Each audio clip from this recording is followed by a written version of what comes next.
Please subscribe Sadhguru Sai Creations.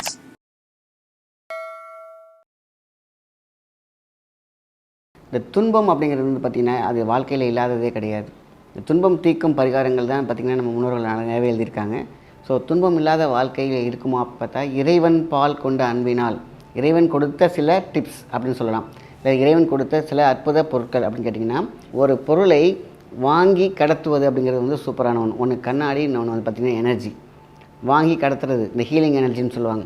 So எல்லாமே அவ்வளோ சக்திகளும் வாரி இழுத்துக்கணும். டிஷாண்டனை எப்படி இழுத்து வச்சுருக்கும், எப்படி சோலார் பிளேட் இழுத்து வைக்கிது சக்தியை, அந்த மாதிரி அவங்களுடைய எனர்ஜி, கேலக்ஸி எனர்ஜியை வாங்கி அந்த தண்ணியில் வச்சுருக்கும்.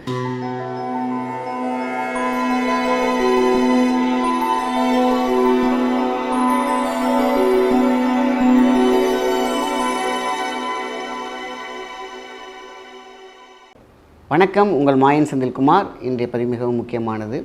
இந்த துன்பம் அப்படிங்கிறது வந்து பார்த்திங்கன்னா அது வாழ்க்கையில் இல்லாததே கிடையாது. இந்த துன்பம் தீர்க்கும் பரிகாரங்கள் தான் பார்த்திங்கன்னா நம்ம முன்னோர்கள் நிறையவே எழுதியிருக்காங்க. இந்த துன்பம் அப்படிங்கிற விஷயம் வாழ்க்கையில் பல வெரைட்டியாக வரும். பணம் இல்லாமல், இல்லை மனம் இல்லாமல், மனம் முடிக்காமல், இப்படி பல விஷயங்கள் நம்ம எடுத்துகிட்டே போகலாம். ஸோ துன்பம் இல்லாத வாழ்க்கையில் இருக்குமா பார்த்தா இறைவன் பால் கொண்ட அன்பினால் இறைவன் கொடுத்த சில டிப்ஸ் அப்படின்னு சொல்லலாம். இல்லை இறைவன் கொடுத்த சில அற்புத பொருட்கள் அப்படின்னு கேட்டிங்கன்னா, தாமரை.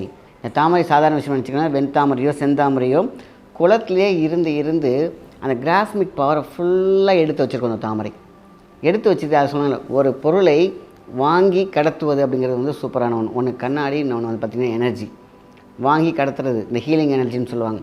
தி பெஸ்ட்டு தாமரை.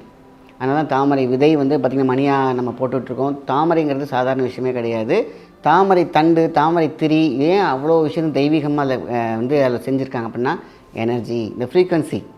ஸோ இந்த தாமரையில் நம்ம என்ன பண்ணுறோம், பீடை போக்கும் தீர்த்தம் செய்ய போகிறோம். எப்படி, இதுதான் வந்து நம்ம அற்புதமான விஷயம், ரொம்ப விஷயம். ஒரு தாமரை, ரெண்டு தாமரை, இல்லை சிவப்போ வெள்ளையோ ரெண்டையுமே கலந்ததோ எது வேணாலும் இருக்கலாம். நைட்டு என்ன பண்ணுறோம், ஒரு பவுலில் ஊற வச்சிடறோம். அதோடு சேர்த்து பச்சை கற்பூரம், அவ்வளோதான், வேறு எதுவுமே தேவை கிடையாது. பச்சை கற்பூரம் ப்ளஸ் தாமரை. இந்த தாமரை வந்து தண்டை மட்டும் எடுத்துகிட்டு அந்த தாமரை நல்லா உதுத்து போட்டாலும் சரி, இல்லை அப்படியே போட்டாலும் சரி, அந்த பூவில் மகர்ந்தத்தோடு போடணும். அந்த சில பேர் என்ன பண்ணுறாங்க, மேலே உள்ளதை எடுத்துடுறாங்க. அப்படி கிடையாது, அப்படியே சேர்த்து போட்டு ஒரு மூடி வச்சிடணும், அவ்வளோதான். ஒரு பவுலில் தண்ணியில் பச்சை கற்பூரத்தில் மேலே மூடிடும். மகா தீர்த்தம் எப்பேற்பட்ட தீவினையையும் போக்கும். அதை நம்ம வந்து குளிக்கிற தண்ணியில் மிக்ஸ் பண்ணியும் குளிக்கலாம், குடிக்கக்கூடாது, குளிக்கலாம், தெளிக்கலாம். ஒரு கார் இருக்கா, எத்தனையோ நிறைய வாட்டி போயிட்டு இருக்கு, அந்த காருக்கு முன்னாடி தெளிக்கலாம், பைக்கில் தெளிக்கலாம். ஆக எந்த இடத்துல தெளிக்கிறோமோ அந்த இடத்துல ஒரு பீடை விலகும். தாமரை இருக்கும், தாமரையில் வந்து பார்த்திங்கன்னா சக்தி இருக்கும். அதனால தான் கோயிலுக்கு பக்கத்தில் எப்பொழுதுமே ஏன்னா ரிசீவிங் கெப்பாசிட்டியை ஒரு டிஷாண்டனா மாதிரி 9 கோள்களில் இருக்கக்கூடிய, அதையும் தாண்டி இருக்கக்கூடிய எனர்ஜி, லேயர்ஸில் இருக்கக்கூடிய எனர்ஜி, தேவதைகளின் எனர்ஜி, நம்மளுடைய இஷ்ட தெய்வங்களும் அஷ்டதிக்கு தேவதைகளும் இருக்கக்கூடிய அத்தனை எனர்ஜியுமே காற்றோட்டத்தில் இருக்கும். அத்தனையும் வாரி இழுக்கக்கூடிய மிகப்பெரிய டிஷாண்டனா என்னென்னு கேட்டிங்கன்னா தாமரை. இந்த தாமரையை நம்ம என்ன பண்ணுறோம், நைட்டு ஃபுல்லாக போட்டு வச்சிடுறோம் தண்ணியில். அந்த தண்ணியை தான் பகலில் நம்ம யூஸ் பண்ண போகிறோம். மகா தீர்த்தம், இதை விக்கிரகங்களுக்கு அபிஷேகமாக எடுத்துக்கலாம்.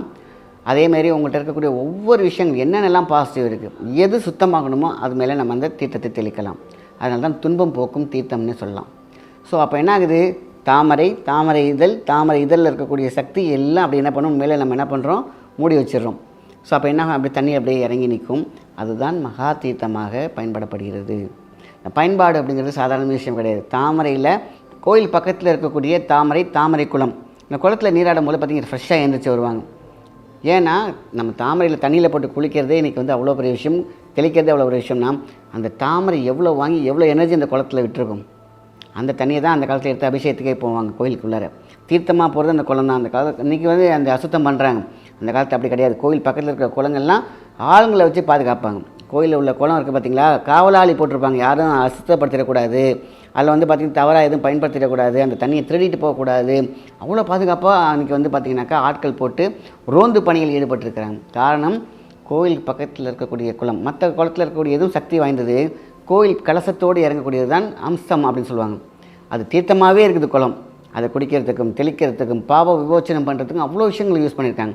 அன்றைக்கெலாம் அந்த காலத்துலலாம் பார்த்திங்கனாக்கா ஒருத்தவங்களுக்கு ஏதாவது ப்ராப்ளம் இருந்துச்சு, தீராத நோய் இருக்குன்னா குளத்தில் பக்கத்தில் உட்கார வச்சு பக்கெட்டாக இருந்துச்சு, அது மேலே ஒரு 108 தண்ணியை ஊற்றுவாங்க. 27 தடவை, 12 தடவை, 6 தடவை நோய் தீர்ந்த போது அந்த தண்ணி எடுத்து ஊற்றும் பொழுது அவங்க ஃப்ரெஷ் ஆகிட்டு தீர்ந்துருக்காங்க, துன்பம் தீர்ந்துருக்கு.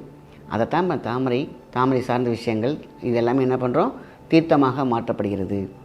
ஸோ எப்பொழுதுமே நம்ம நம்ம தாமரை கிடைக்கலன்னா நம்ம சொல்லி வச்சு கூட வாங்கிக்கலாம். பூக்காரங்கள்ட்ட சொன்னால் தந்துட்டு போகிறாங்க, எனக்கு ஈஸியாக கிடைக்கிறது தான். ஸோ தாமரை தண்டு சின்ன சின்ன பீஸ் பண்ணி கூட உள்ளே போடலாம், தாமரை பூ உள்ளே போடலாம், தாமரை விதை போடலாம். ஸோ எல்லாமே அவ்வளோ சக்திகளும் வாரி இழுத்துக்கணும். டிஷாண்டனை எப்படி இழுத்து வச்சுருக்கும், எப்படி சோலார் பிளேட் இழுத்து வைக்கிது சக்தியை, அந்த மாதிரி உங்களுடைய எனர்ஜி, கேலக்ஸி எனர்ஜியை வாங்கி அந்த தண்ணியில் வச்சுருக்கும். அந்த தண்ணியை நம்ம தீர்த்தமாக தெளிக்கும் பொழுது வீடு சுத்தமாகுது, உயிர் வாழும் கூடு சுத்தமாகுது. நீங்கள் எங்கே கேஷ் ஃப்ளோ இருக்கிறது அங்கே வந்து பணம் டல்லாகிட்டே வருதா தெளிக்கலாம். அதுக்குன்னு பணத்தை அதில் டிப் பண்ணி இருக்கக்கூடாது. தெளிக்கிறது விஷயந்தான். பிஸ்னஸ் பிளேசஸ் நீங்கள் எங்கெங்கெல்லாம் போகிறீங்களோ, எங்கே இந்த இடம் உருப்படலை தர்த்திரியம் அப்படிங்கிற இடத்துல இந்த தண்ணியை தெளிக்கும் பொழுது மகா சுத்தமாக, பரிசுத்தமாக, பரிமளமாக மாறப்படுகிறது. இப்போ பாருங்கள் எவ்வளோ பெரிய விஷயம். தாமரையில் சாதாரண விஷயம் அதனால் தாமரை பூ மழை சாமிக்கு போடுறது, தாமரையில் இருக்கக்கூடிய தாமரை பூ அதில் காய வச்சு அதில் உடம்புக்கு எடுக்கிறாங்களா பொடி, அது எவ்வளோ பெரிய மருந்தாக பயன்படுது. நரம்பில் இருக்கக்கூடிய அழுக்குகளை, நரம்பில் இருக்கக்கூடிய அடைப்புகளை அசால்ட்டாக எடுத்து போடுது இல்லையா. வெண்தாமரை, செந்தாமரை, செம்பருத்தி பூவுடைய பொடி, இதெல்லாம் ஏன் ஏன்னா செம்பருத்திலாம் அதுவும் அதே மாதிரி தான். பட் இன்றைக்கி தாமரையை பற்றி தீர்த்தமாக பேசுகிறோம். ஸோ பாருங்கள், மருத்துவமாக, மகத்துவமாக, சக்தியாக, கடவுளாக, ஆன்மீகமாக, இன்றைக்கி வந்து கடவுளின் அருளாக பொருளாக கிடைக்கக்கூடிய அந்த தீர்த்தம் நம்மளே செஞ்சுக்கலாம் தாமரையின் மூலமாக. இதுதான் பேரற்புதம், பேர் சக்தி. எங்கே தடை இருக்கிறதோ அங்கே நிவர்த்தியை கொடுக்கக்கூடிய தீர்த்தம் தான் தாமரை தீர்த்தம். இதுதான் ரொம்ப விஷயம். பச்சை கற்பூரம் தேய்ச்சிட்டு அதை உள்ளே குடிக்கலாமா அப்படின்னு பார்த்திங்கன்னா பச்சை கற்பூரம்லாம் போகிறதுனால தேவையில்லை, ஹெவி. ஸோ அதனால் தீர்த்தமாக தெளிக்க மட்டும் செய்யுங்க, உள்ளே எடுக்க வேண்டாம். எங்கே தெளிக்கிறீங்களோ அங்கே விமோச்சனம் இருக்கும் என்பதே இறைவன் அருள், சித்தர்களுடைய பொருள். கூற்று அப்படிங்கிற சொல்கிறது வந்து முன்னோர்கள் செய்கிற கூற்று. ஸோ எவ்வளோ பெரிய விஷயம் பார்த்திங்களா. ஸோ மகா ரகசியத்தை தான் அந்த காலத்தில் வச்சுருந்தாங்க, அந்த ரகசியத்தை தான் உங்கள்கிட்டையும் சொல்லிகிட்டு இருக்கோம். நல்ல விஷயத்தை மற்றவங்க ஷேர் பண்ணுங்கள். நன்றி, வணக்கம்.